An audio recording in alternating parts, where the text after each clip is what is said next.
Vamos a comenzar el dictado entonces de la primera clase, que tiene que ver con insuficiencia renal crónica terminal y lo que es la diálisis. Y en segundo lugar veremos también patología renal, con lo cual estaríamos, ya concluyendo el dictado de las teorías. Entonces, vamos a comenzar.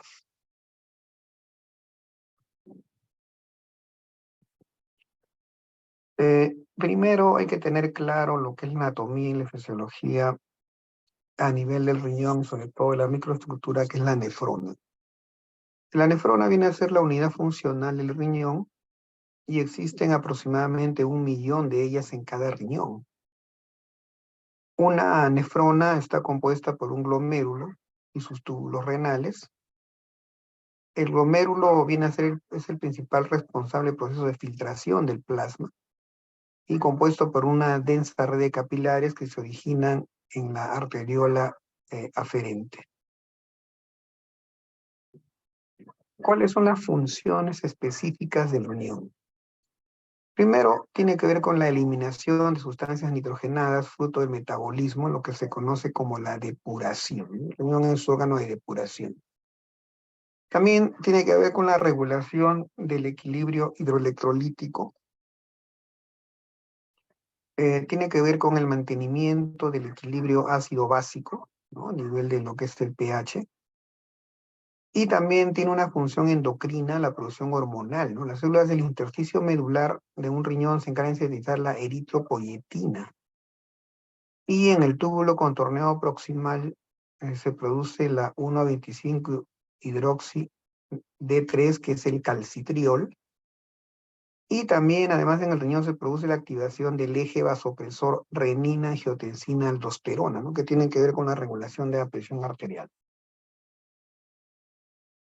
Cuando hablamos de depuración o aclaramiento, que es el otro concepto que pueden usar otros textos, se refiere pues al volumen del plasma que va a quedar libre de una sustancia traspasada por el riñón. Es decir, el riñón va a atrapar esa sustancia y la va a eliminar. Eso se llama una depuración. Y la depuración de creatinina tiene valores que varían entre 100 a 120 mililitros por minuto, ¿no?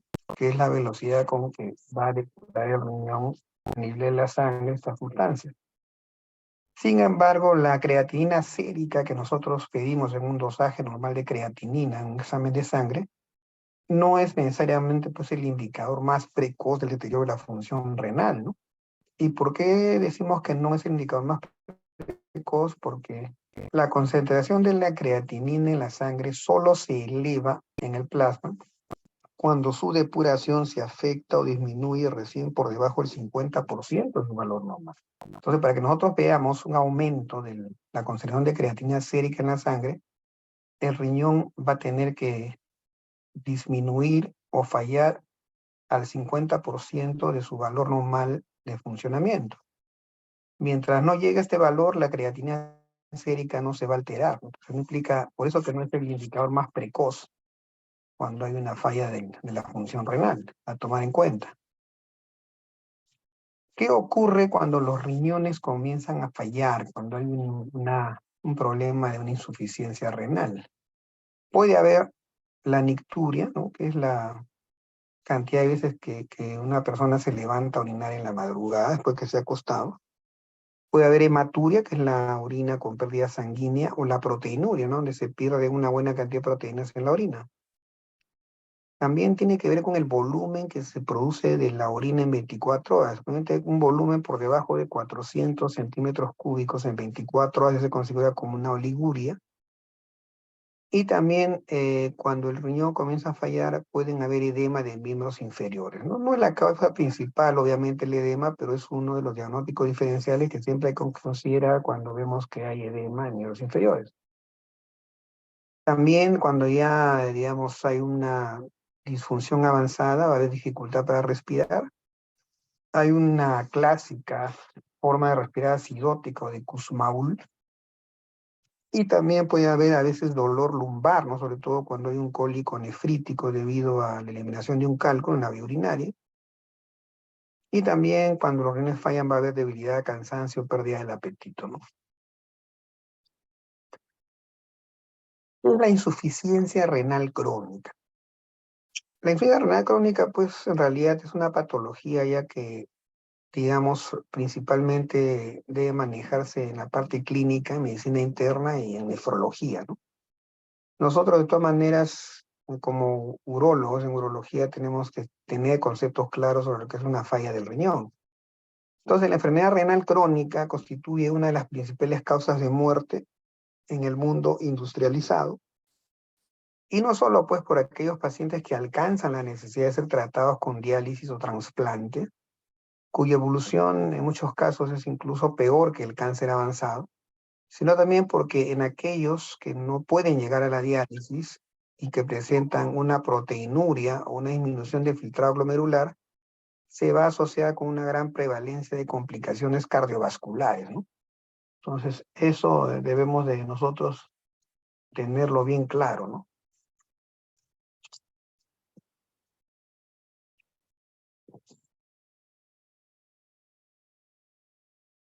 Eh, ¿Cuál es la definición que nosotros vamos a tomar de una insuficiencia renal crónica? Entonces, la insuficiencia renal crónica se define como el deterioro persistente de más de 3 meses, o sea, en el tiempo, de la tasa del filtrado glomerular, con un deterioro crónico de la depuración de la creatinina. Y esto pues va a producir una elevación de la creatinina en el plasma, ¿no? Al no ser depurada, se va a acumular en el plasma. Y siempre el deterioro renal, para que se haga sensible, debe involucrar a los dos riñones, ¿no? Cuando solamente falla un solo riñón, el otro riñón tiende a compensar. Entonces va a ser un poco difícil que podamos encontrar nosotros un deterioro de la función renal global cuando solo falla un riñón. Por eso que para que haya un deterioro o una afectación, una insuficiencia renal, tienen que fallar ambos riñones. Cuando el riñón falla, en un caso extremo, nos puede llevar a lo que es un síndrome urémico, una uremia, que es la etapa final y casi terminal de la insuficiencia renal crónica cuando no se trata, ¿no? La uremia o el síndrome urémico es un conjunto de síntomas cerebrales, respiratorios, circulatorios, digestivos, principalmente, entre otros, y se produce pues, por la acumulación en la sangre de los productos tóxicos que en estado normal deberían ser eliminados por el riñón, o sea, deberían ser depurados por el riñón. Pero como el riñón falla, pues estos no pueden ser depurados, por lo tanto se van a acumular, ¿no? Y se hallan retenidos por una falla severa pues, del funcionamiento renal. ¿Cuáles son las principales causas de una insuficiencia renal crónica, no? Vamos a ver acá un grupo de patologías que pueden llevar a la insuficiencia renal. Y la primera, más frecuente, es la nefropatía diabética, ¿no? Por eso que siempre que evaluamos a un paciente desde el punto de vista urológico, siempre pedimos la glucosa, ¿no? Porque el hecho de que el paciente ya sea diabético lo condiciona que a la larga pues, va a tener repercusión en el funcionamiento de sus riñones, más si no tiene controlada su glicemia, ¿no? Después también la nefropatía hipertensiva, ¿no? Que es una de las causas más prevalentes en la tercera edad.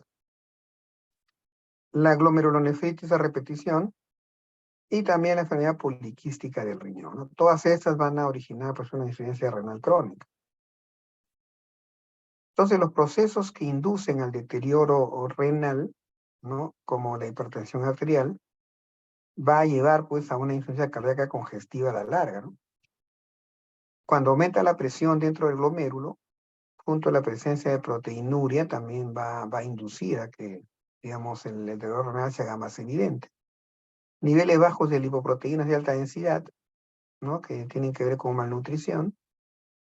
La hipercalcemia, por ejemplo, también la ferropenia. Cuando hay una proteinuria mayor a 1 o 2 gramos por día, a veces relacionadas con dietas con alto contenido proteico y de fósforo, ¿no? Por ejemplo, cuando consumen mucha leche, huevos, carnes rojas, maní, etc. Y también cuando hay una elevación del ácido úrico, una hiperuricemia por factores genéticos. Las uropatías obstructivas, ¿no? Obstrucción o oclusión de la vía urinaria. Y una patología frecuente que produce obstrucción es el crecimiento prostático benigno. Y también hay algunos casos que tienen que ver con nefropatía por reflujo.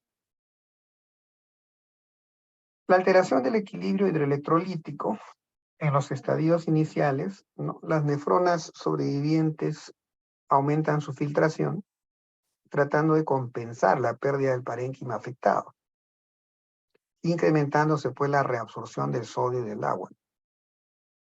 Cuando esto ocurre, bueno, el manejo en la fase de sobrecarga hídrica a veces nos lleva a decir o a restringir el aporte hidrosalino y administrar diuréticos para no sobrecargar más al riñón, desde el punto de vista del manejo de estas alteraciones. Luego también se puede producir una hipercalemia o hiperpotasemia, ¿no?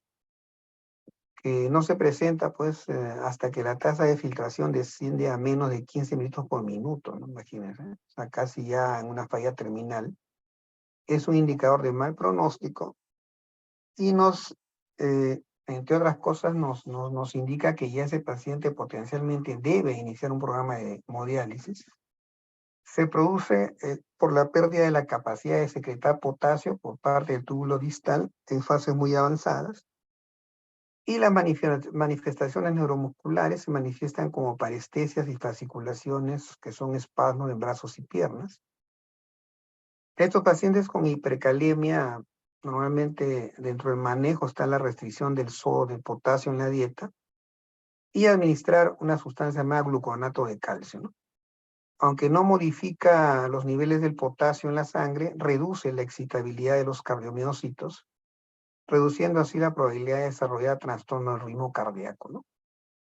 Miren acá en este electrocardiograma se ve que la hipercalemia leve, ¿no? Hace que las ondas T se vuelvan más picudas, son simétricas y estrechas, ¿no? Un indicador de una hipercalemia que puede ser por una falla renal crónica.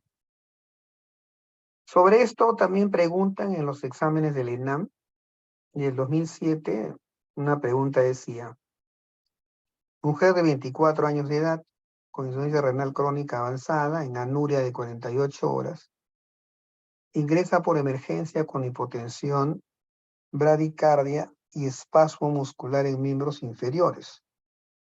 La pregunta es, ¿cuál es la primera terapia a seguir? ¿No? Y esas son las alternativas que daban, ¿no? Mujer de 24 años de edad, con insuficiencia renal crónica avanzada, en anuria de 48 horas, ingresa por emergencia con hipotensión, bradicardia, espasmo muscular en miembros inferiores. ¿Cuál sería la primera terapia a seguir? A ver quién se aventura a decir una respuesta.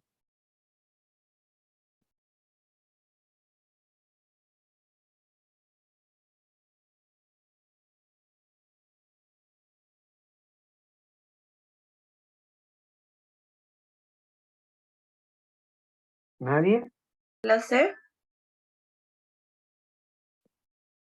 Ahí estamos hablando principalmente de la alternativa D, que es el gluconato de calcio, que va a ayudar pues a reducir el tema de los espasmos y el tema de la bradicardia por el mecanismo de hipotensión.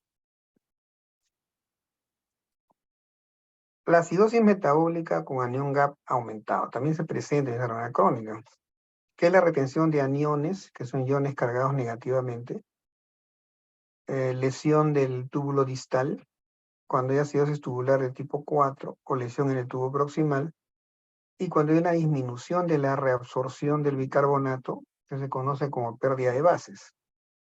En estos casos, el manejo en la acidosis metabólica suele ser leve y se controla administrando unos 20 milimoles por día vía oral de bicarbonato de sodio, ¿no? Para neutralizar la acidosis. Porque como ustedes comprenderán, en esta acidosis hay una disminución de la reabsorción del bicarbonato, o sea, las bases se pierden. Una forma de compensar es administrando al paciente bicarbonato de sodio vía oral, ¿no? También se puede ver una osteodistrofia renal, ¿no? Esta otra osteodistrofia se produce por la deficiencia en la síntesis de calcitriol. Dijimos que el riñón sintetizaba el calcitriol, porque al no haber esta síntesis de calcitriol se va a originar una hipocalcemia, ¿no? Entonces, el manejo en estos casos donde hay osteodistrofia renal consiste en administrar carbonato cálcico que va a servir para contrarrestar la hipocalcemia que se puede generar y mantener el calcio en valores mayores de 7.5 miligramos por mililitro. Además, pues se requieren suplementos también de vitamina D y quelantes del fosfato para evitar el hiperparatiroidismo y la osteodistrofia renal general, ¿no? En general. Sobre esto también preguntaron en el ENAM y decía una de las preguntas, la causa de osteodistrofia en caso de insuficiencia renal crónica es, y esas serían las alternativas, ¿no? De acuerdo a lo que hemos revisado, ¿cuál sería la respuesta correcta? Revisen y díganme. La D. Muy bien, ¿no? La disminución de la resistencia de calcitriol, ¿no? Recordar ese dato. También se producen alteraciones de tipo hematológicas, ¿no?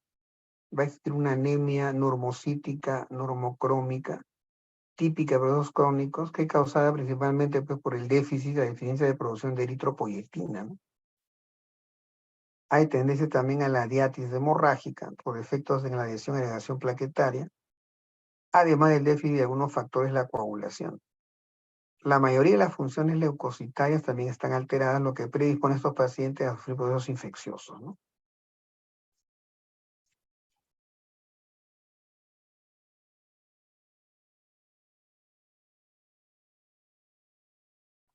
También va a producir anomalías digestivas, ¿no? Como la anorexia, las náuseas y los vómitos, que son síntomas tempranos. Y va a ser característico el hedor urémico, ¿no? Hedor urémico, que es producido pues por la degradación de la urea en amoníaco en la saliva. Entonces es un olor a orina en el aliento, imagínense. Además se acompaña con frecuencia un sabor metálico desagradable para el paciente. Entonces el paciente va a presentar un aliento con un olor similar al de la orina y va a sentir un sabor metálico en su paladar y en la lengua. Hay una alta frecuencia de úlcera péptica también por la hipersecreción ácida y hemorragias digestivas por la trombocitopenia que presentan estos pacientes, ¿no? También habrá alteraciones cardiovasculares, ¿no? Tenemos ahí el IMA, el infarto agudo del miocardio, que es la principal causa de muerte en la insuficiencia renal crónica, ¿no? El infarto agudo del miocardio. Los cuadros más frecuentes cursan con insuficiencia cardíaca congestiva, porque hay retención de sal y agua. También se van a presentar la pericarditis fibrinosa o hemorrágica, la hipertensión arterial, volumen dependiente y la aterosclerosis acelerada, ¿no? Que es causada por los trastornos lipídicos y por la hipertensión arterial. También van a haber alteraciones a nivel de la piel, ¿no? Vamos a ver que va a haber un prurito generalizado, una cerosis o hiperkeratosis folicular, va a haber alteraciones a nivel de la cavidad oral como estomatitis ulcerativa, sequedad o fragilidad gingival, una escarcha urémica en la piel, miren como acá en la diapositiva en este lado está la escarcha urémica. Después también la calcinosis cutánea por alta producción de calcio, fósforo en el organismo. Miren, se va a ver así las imágenes de depósitos de calcio a nivel de debajo de la piel. Y alteraciones a nivel de las uñas, que la parte proximal es blanca y la distal va a ser algo rojiza. También vamos a encontrar anomalías neuromusculares por la polineuropatía urémica sensitiva distal con una disminución en la velocidad de conducción.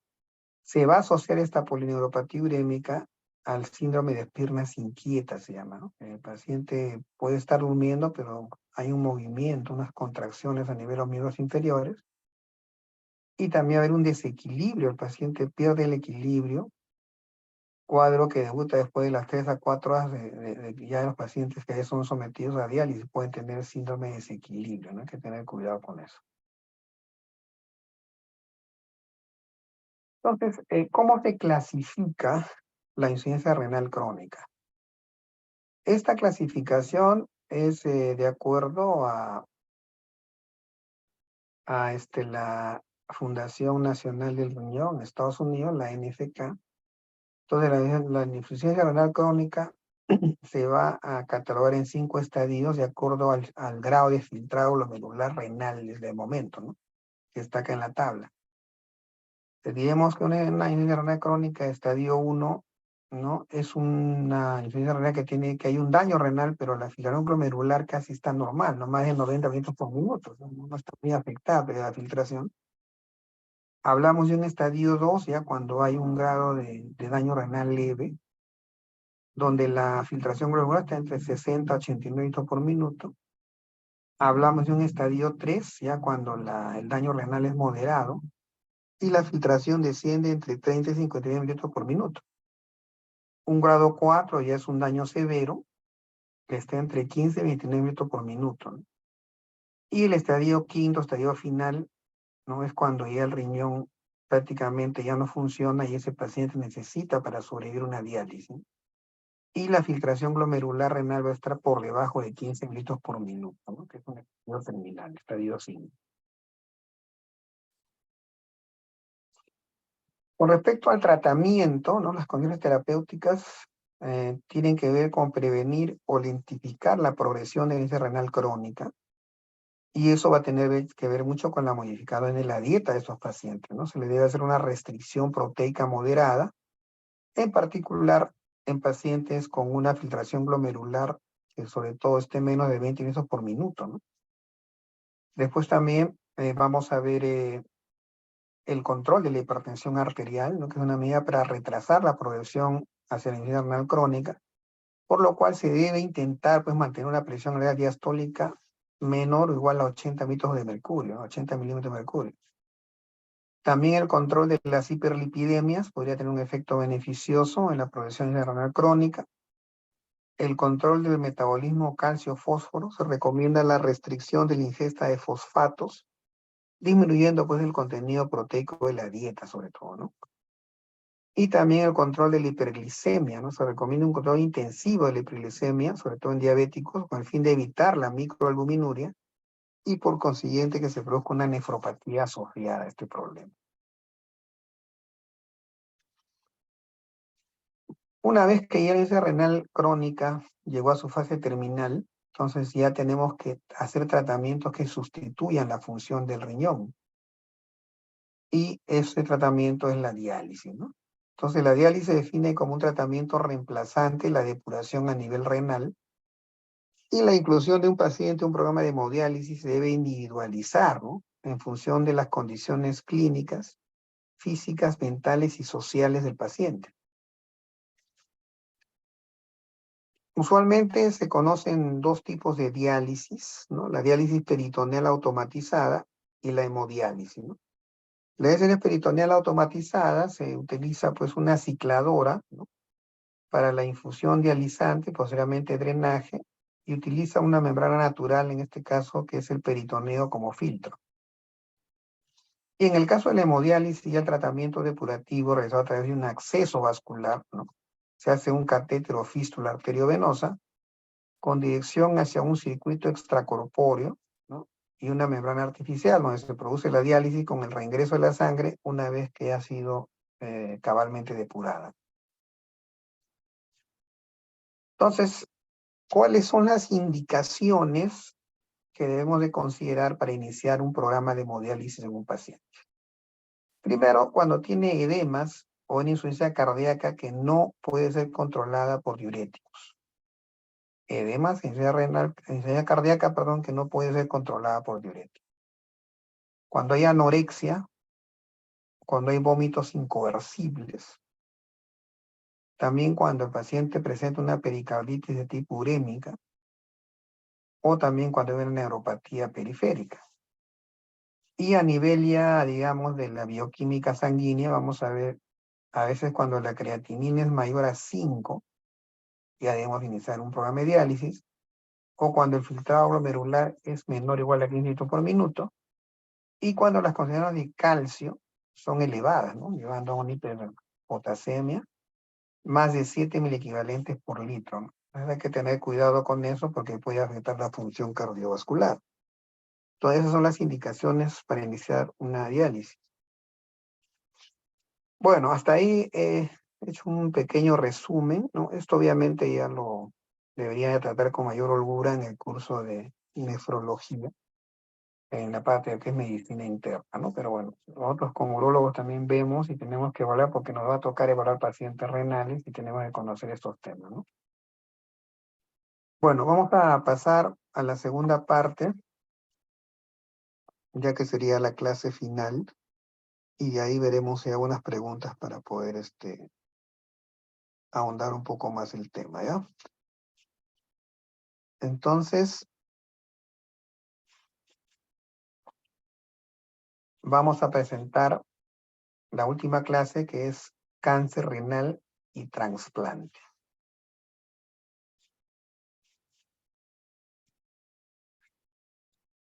Bueno, primero, alguna estadística, ¿no? Que nos pueda servir. El cáncer de riñón en el Perú presentó una incidencia en el 2020 del 2,9%, es decir, ubicaba el 11º puesto a nivel general, ¿no? En la frecuencia de cánceres, en general en el Perú, estaba en el puesto 11. Así lo dio a conocer el último reporte Globocan del 2020. Y es el segundo en frecuencia de los cánceres urológicos, ¿no? O sea, después obviamente el cáncer de próstata, que lo vimos la vez pasada. Los carcinomas de células renales comprenden el 90-95% de las neoplasias malignas del riñón, carcinomas de células renales, y la razón entre varones y mujeres es de 2 a 1, es más frecuente en los varones. La incidencia alcanza su máximo pico entre los 50 y 70 años, ¿no? Es un cáncer ya de una población un poco mayor, ¿no? Comparado a otros cánceres que aparecen en edades más, de gente más joven.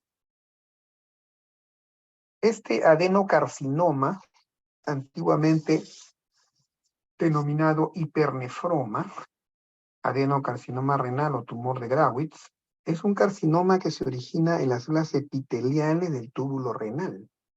Células epiteliales del túbulo renal. Y dentro de la sinonimia se conoce como carcinoma de células renales, carcinoma de células claras y carcinoma alveolar, ¿no? Dentro de los aspectos patológicos, diremos entre las categorías están el carcinoma de células claras en el 60% de los casos, el de tipo papilar en el 5 a 15% y los tumores cromófobos entre el 5 al 10%, ¿no? Los oncocitomas también están al 5 al 10% y los tumores de los conductos colectores de Bellini en menos del 1%, ¿no? Entonces, de todos estos, el tipo histológico más frecuente es el carcinoma de células claras en el 60% de los casos. Sobre esto también han preguntado en el ENAM, el 2003, y la pregunta decía, ¿cuál es la neoplasia maligna más frecuente del riñón? Y esas eran las alternativas, ¿no? De acuerdo a lo que acabamos de mencionar, ¿cuál sería la respuesta correcta?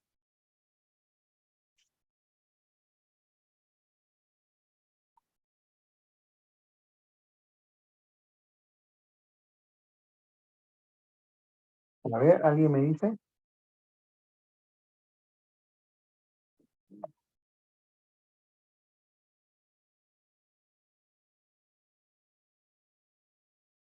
A ver. La alternativa D, ¿no es cierto? El carcinoma de células claras.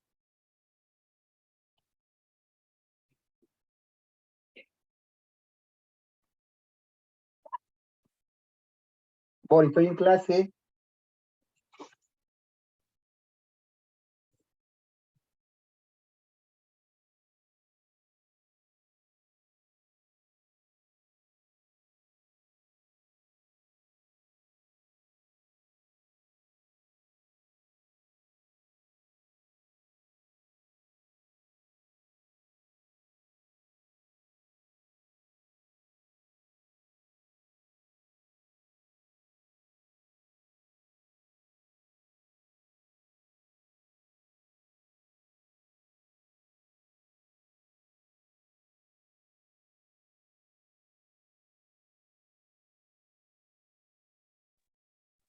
Bueno, discúlpenme que todavía recién mi hijo estaba haciendo preguntas. Bueno, entonces continuamos. Ya les he dicho que eso les van a preguntar. Y luego, con respecto a los factores de riesgo, ¿no? La causa del cáncer renal, dentro de los factores de riesgo, uno es la obesidad, que es un factor de riesgo en 2 de cada 10 personas con cáncer renal son obesos. La exposición ocupacional, trabajadores de industrias del calzado, obreros expuestos a cadmio, derivados de petróleo y asbesto. Aquellos con algunas alteraciones genéticas, la enfermedad de von Hippel-Lindau, o el síndrome de Birt-Houdup, o el carcinoma papilar hereditario, ¿no? Algunas mutaciones que son cambios en la estructura del cromosoma 3, el tabaquismo, que es un rasgo asociado a la cantidad del tabaco que produce el paciente, y otros, bueno, historia familiar, hipertensión arterial, medicamentos como la fenacetina, analgésicos y diuréticos. También cuando hay insuficiencia renal crónica, en la diálisis puede ser un factor. En hombres, sobre todo afroamericanos, también hay una mayor tendencia a hacer cáncer de riñón. Dentro de la patología, hablamos de un tumor multilobulado de color amarillento, situado en la corteza renal principalmente, el cual con frecuencia contiene zonas de necrosis, hemorragia y fibrosis, ¿no? Y debido a que estas células acumulan glucógeno y lípidos, ¿no? El citoplasma de la célula tiene una apariencia clara, ¿no? Son las carcinoma de células claras, con el núcleo celular central y una membrana plasmática evidente, ¿no? Entonces, la producción y secreción de sustancias vasoactivas como la renina puede causar una hipertensión arterial, ¿no? Y la liberación de eritropoyetina puede causar una producción aumentada de glóbulos rojos, como algo que se hace como una eritrocitosis, por ejemplo. Clínicamente, ¿cómo se presenta el cáncer de riñón? Suele generalmente ser clínicamente, o sea, es prácticamente asintomático, ¿no? Clínicamente es oculto. Pero cuando digamos, se hace evidente en la clínica, se va a encontrar una tríada clásica. Dolor lumbar en el 40% de casos, hematuria en el 40% también de pacientes, y una tumoración en el flanco en el 20%. Entonces, en etapas iniciales, por lo menos no causa ninguna señal o síntoma, pero los tumores mayores sí ya pueden presentar esta triada, ¿no? Dolor lumbar, hematuria y tumoración en el flanco. Puede haber pérdida de peso en el 33% de los pacientes y también síntomas secundarios a enfermedad avanzada, como tos, disnea, convulsiones, cefalea, dolor óseo por metástasis. Lo encontramos en un 30% de todos los tumores.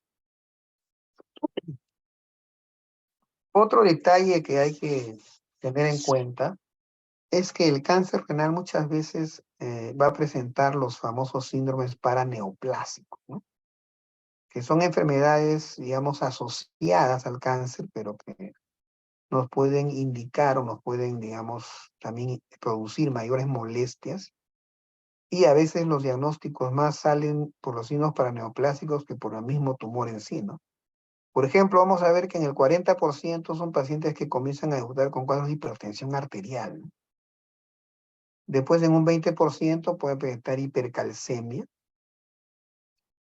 En un 3 a 20% hay una difusión hepática que no es por metástasis, sino por un tema de un síndrome paraneoplásico, donde aumenta la botasa alcalina y una hiperbilirrubinemia.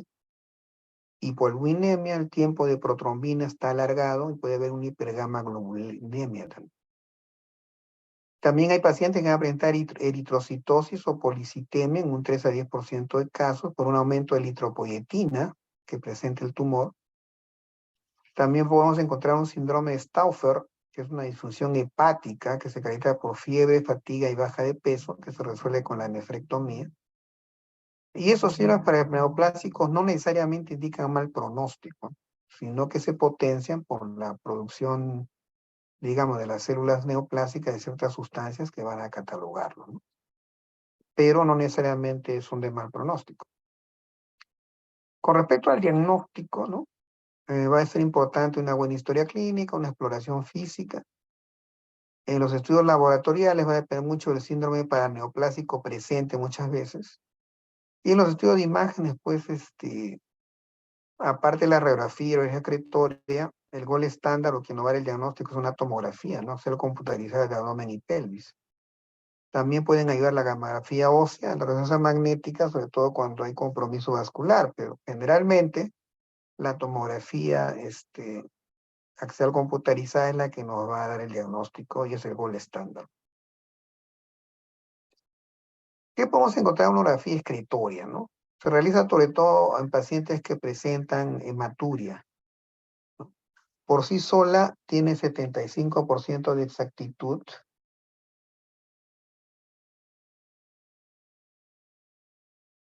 Un momento, por favor.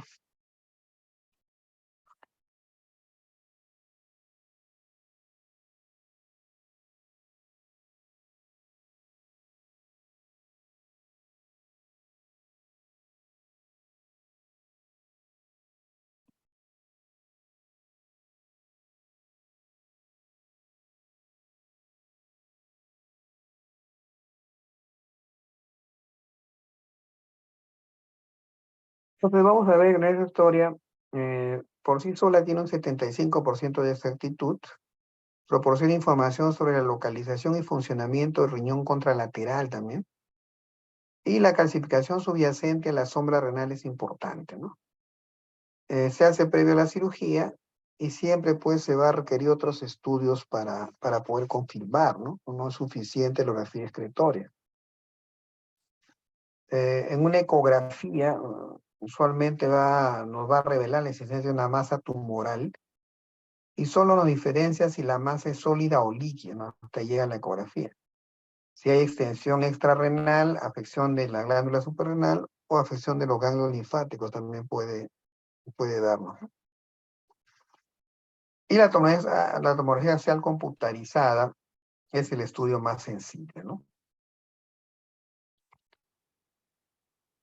Entonces vamos a ver que define, se evidencia una masa que se realza con el medio de contraste, define la lesión primaria, ¿no? Y es muy útil sobre todo cuando se quiere hacer un estadiaje del tumor. Visualiza el hilio y el tejido perinefrítico, la vena renal, la vena cava, la glándula suprarrenal, linfáticos y órganos adyacentes también. Hay otros exámenes que se podrían hacer, ¿no? Como una arteriografía, como una gamografía, una resonancia magnética. La arteriografía renal en casos dudosos, ¿no? Monorrenos y previo al tratamiento quirúrgico que debe ser en la medida de lo posible conservador. La gamografía ósea es la más exacta para la detección de metástasis a nivel óseo sobre todo. Y la resonancia magnética es muy útil para determinar el estadio tumoral del carcinoma renal. Nos da una imagen tridimensional del tumor y valora sobre todo la extensión a nivel vascular.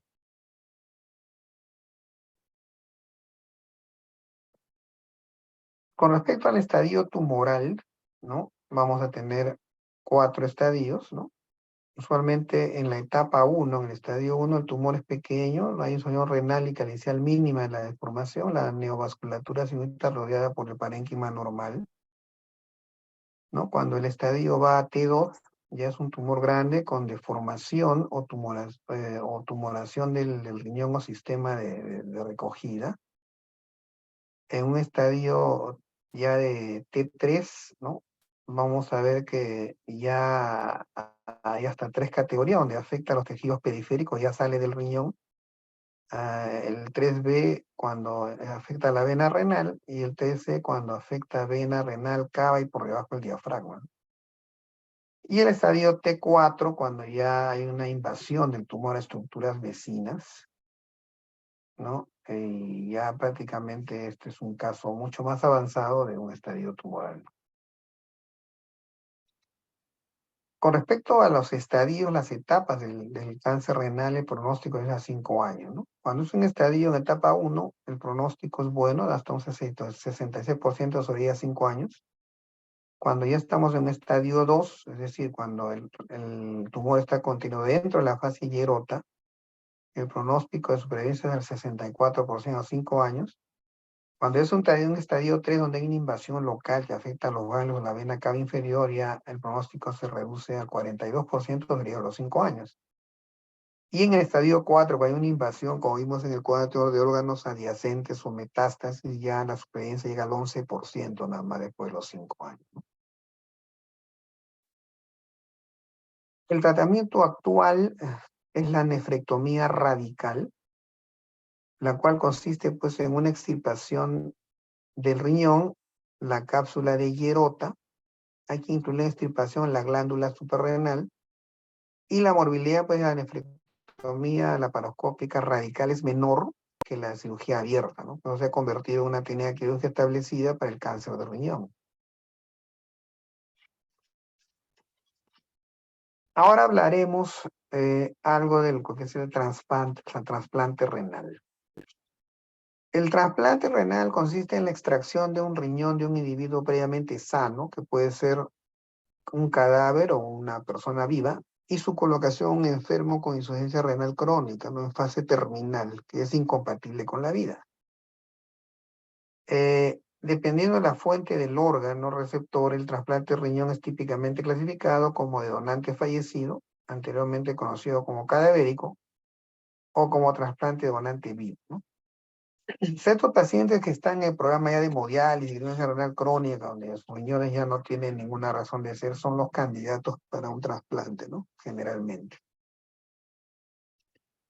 Los primeros trasplantes de riñón exitosos fueron hechos en Boston y París en 1954. El trasplante fue realizado entre gemelos idénticos para eliminar cualquier problema de una reacción inmune.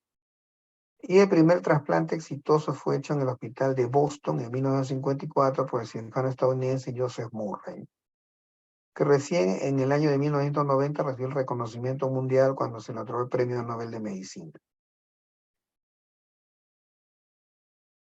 ¿Qué entendemos por una enfermedad renal terminal? ¿No? Se presenta cuando los riñones ya no pueden funcionar a un nivel necesario para la vida diaria, y generalmente ocurre cuando la enfermedad renal crónica ha empeorado hasta un punto en el cual la función de los riñones es menor al 10% de lo normal.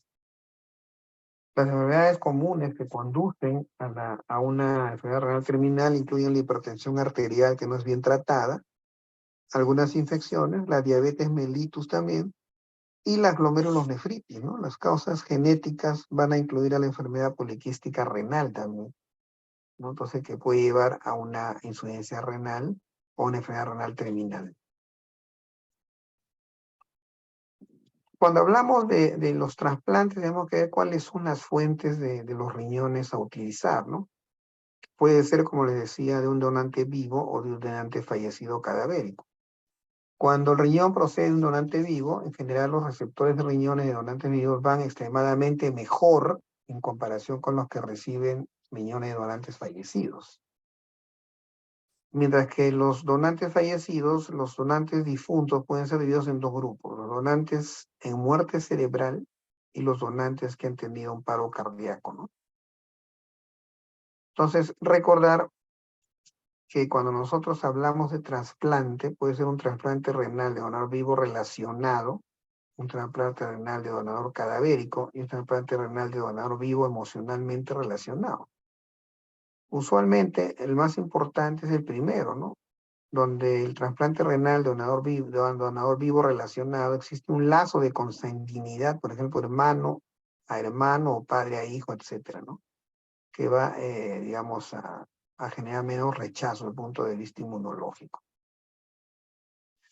Entonces es importante tener claro lo que es la compatibilidad, porque el riesgo de rechazo después del trasplante puede ser reducido si el donante y el receptor comparten tantos antígenos leucocitarios humanos como sea posible, como parte del complejo mayor de histocompatibilidad, siempre y cuando el receptor no estuviera sensibilizado a antígenos HLA de donantes potenciales y los niveles de inmunosupresores son mantenidos en el rango apropiado, ¿no?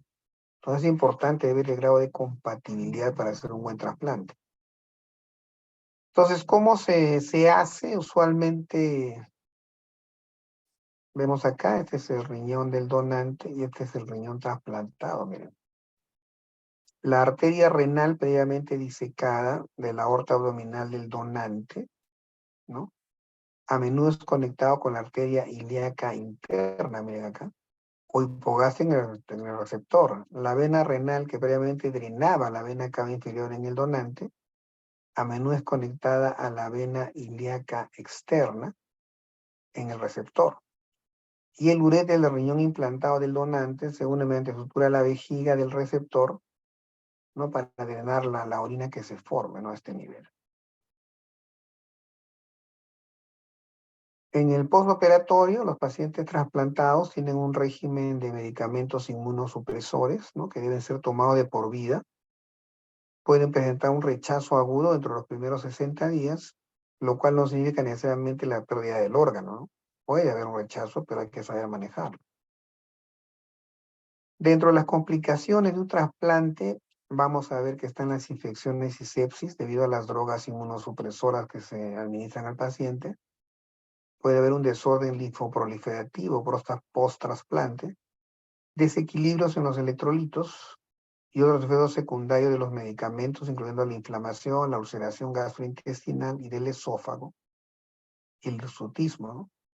También puede haber infección por citomegalovirus y o parvovirus debido a la inmunosupresión, ¿no?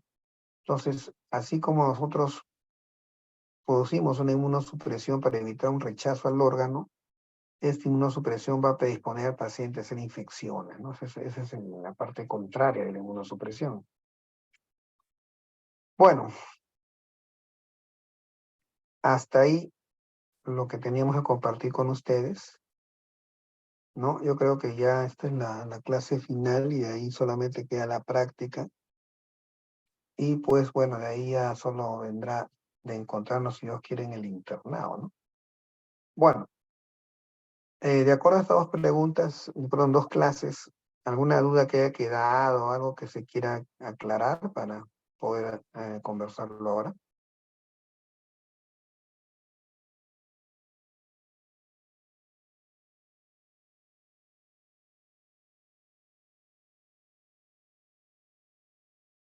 ¿Alguna pregunta, alguna duda, algo que no haya quedado claro?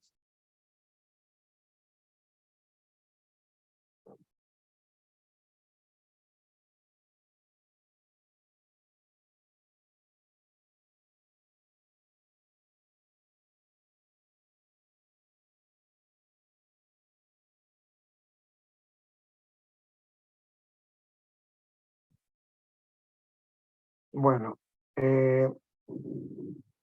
voy a entregarle las clases en el formato PDF a su delegado, a Arnold, y él la va a compartir con ustedes y con eso ya tendríamos todas las clases que teníamos que dictar, ¿no? Estamos acabando un poco anticipadamente porque a veces hemos avanzado bastante rápido para que no nos gane el tiempo, pero yo creo de que ya se le ha dado la información necesaria y suficiente para que tenga una idea claro, de al menos dentro del punto de vista urológico, cómo poder aprovechar mejor un paciente de este tipo, ¿no?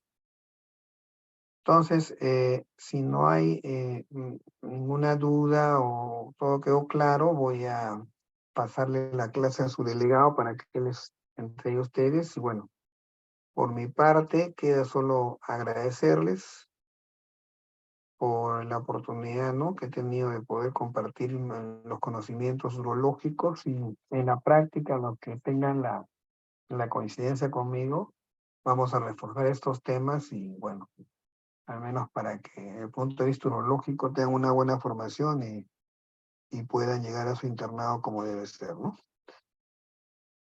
Bueno, chicos, sería todo. Entonces estaríamos viéndonos próximamente ya en la parte práctica. Gracias, doctor. Que tengan buenas noches y estudien. Doctor.